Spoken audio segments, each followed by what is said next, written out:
Halo teman-teman, di sini saya akan membagikan video mengenai penggunaan Miro. Sebelumnya kita masuk dulu ke websitenya. Di mesin pencarian Google kita cari miro.com. Nanti kita langsung dialihkan ke websitenya Miro. Nah, di tampilan ini kita disediakan untuk memilih template. Nah, ini template-nya juga sangat banyak pilihannya, bisa disesuaikan juga untuk meeting atau membuat mapping dan lain-lain. Namun bisa juga kita membuat new board atau papan kosong. Jadi ini papannya ini masih kosong.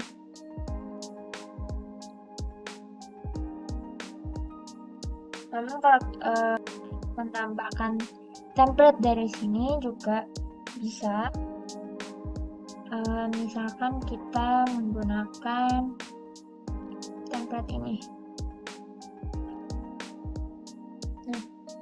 Nah, di sini langsung muncul template yang kita pilih. Ini di next aja.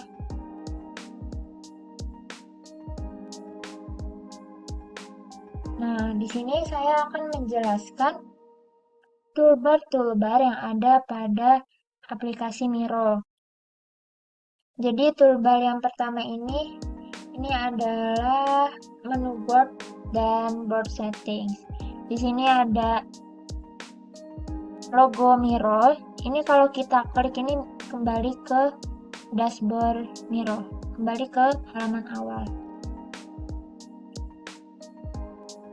Nah, kemudian di sini ada untitled. Ini kalau misalkan kita klik, kita bisa mengubah nama papan virtual ini.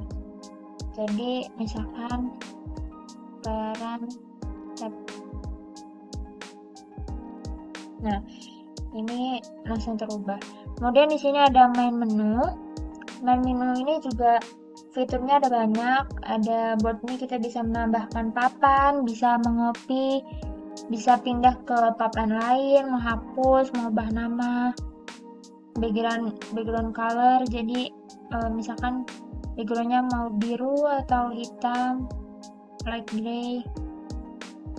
Tuh, kemudian di sini ada view. View ini tampilan. Jadi misalkan tampilan papannya ini garis-garis atau titik-titik atau polos aja, ini bisa disesuaikan sesuai keinginan gitu. Ini kita bisa mengatur kursor dari kolaborator lain. Kemudian di sini ada preference, ya ada hub juga. Ini hub center, learning center. Kemudian di sini ada export. Jadi kita bisa mengekspor atau memasukkan file ke dalam papan virtual ini, bisa memasukkan foto, PDF, atau dari template papan lain. Bisa dari Google Drive juga ya ini. Kemudian di sini ada fitur search. Ini untuk mencari objek atau teks atau komentar di papan kerja virtual ini. Misalkan kita cari action ya, karena di sini kan ada action 1. Misalnya kita mau cari action 1, nah ini langsung beralih ke yang kita cari. Kemudian pada toolbar yang kedua ini tuh namanya collaboration toolbar. Jadi fitur yang pertama ini timer, fitur untuk mengatur waktu aktivitas tertentu. Kemudian ada voting untuk membuat polling ya, atau survei di papan, dan mengundang anggota tim untuk memberikan suara mereka. Kemudian di sampingnya ada talk track.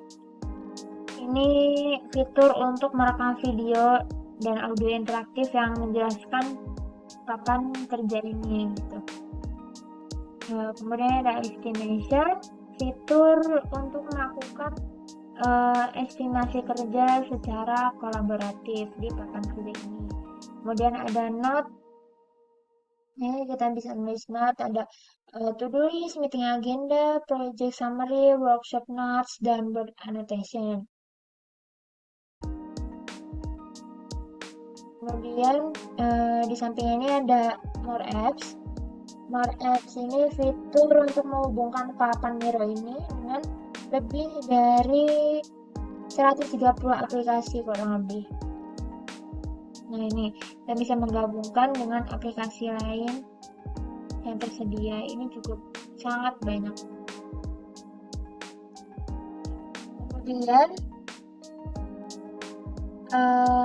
untuk toolbar yang selanjutnya adalah communication toolbar. Nah, communication toolbar ini opsi untuk mengaktifkan atau menonaktifkan kursor kolaborator. Kemudian ada reaction, kita bisa memberi reaksi di sini. Bisa raise hand juga. Kemudian ada komen. Jadi kita para pengguna ini bisa berdiskusi di papan kerja virtual lewat komen ini. Pengguna juga kita bisa berbagi ide dan pendapat dengan meninggalkan komentar di fitur komen ini. Kemudian ini ada board owner. Board owner ini orang yang membuat atau memiliki papan kerja virtual ini. Misalkan ini saya yang buat papan ini, maka di sini tercantum email saya. Kemudian di sampingnya ada feed. Feed ini untuk melihat aktivitas terbaru di papan kerja virtual. Kemudian di sini ada present, jadi kayak kita presentasi gitu.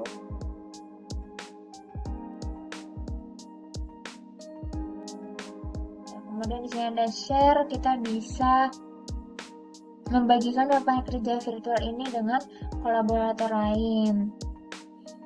Dan kita bisa mengundang kolaborator dengan berbagai cara, bisa melalui Slack, Google, Microsoft, lewat email, atau bisa lewat link juga bisa. Kemudian toolbar selanjutnya adalah ini namanya communication. Ini itu namanya creation toolbar. Creation toolbar ini juga ada banyak fiturnya. Yang pertama ada Slack. Slack ini alat untuk memilih, ya, ini memilih, menggerakkan, kemudian bisa memilih, menggerakkan, atau mengubah ukuran, ya, atau menghapus juga bisa. Nah, di sini juga ada banyak ya fitur yang bisa kita mengubah fontnya, terus ukurannya, bold, dan ini sangat banyak ya fitur-fiturnya. Kemudian yang kedua adalah templates. Kita bisa menambahkan templates lebih dari satu. Misalkan saya menggunakan template ini. Nah, ini juga bisa kita ubah letaknya sesuai kebutuhan dan keinginan kita. Kemudian yang selanjutnya ini ada fitur teks. Ini bisa menambahkan teks ya di papan ini. Ukurannya bisa ketik papan di sini. Kemudian yang selanjutnya ini ada sticky notes. Kita bisa menambahkan sticky notes di papan. dan berbagai warna juga yang digunakan. Ukurannya juga ada S, M, L. Di sticky notes ini juga ada templates. Misalkan kita membutuhkan banyak sticky notes, ini nggak usah buat satu-satu, tapi ada template-nya. Nah, dan operator lain bisa menulis di sticky notes ini. Kemudian ada shape. Di sini juga shape-nya sangat banyak. Shape ini untuk menambahkan bentuk, bisa ada persegi, segitiga, dan bentuk-bentuk lainnya. Kemudian ada connection line. Connection line ini tujuannya untuk menggabungkan, jadi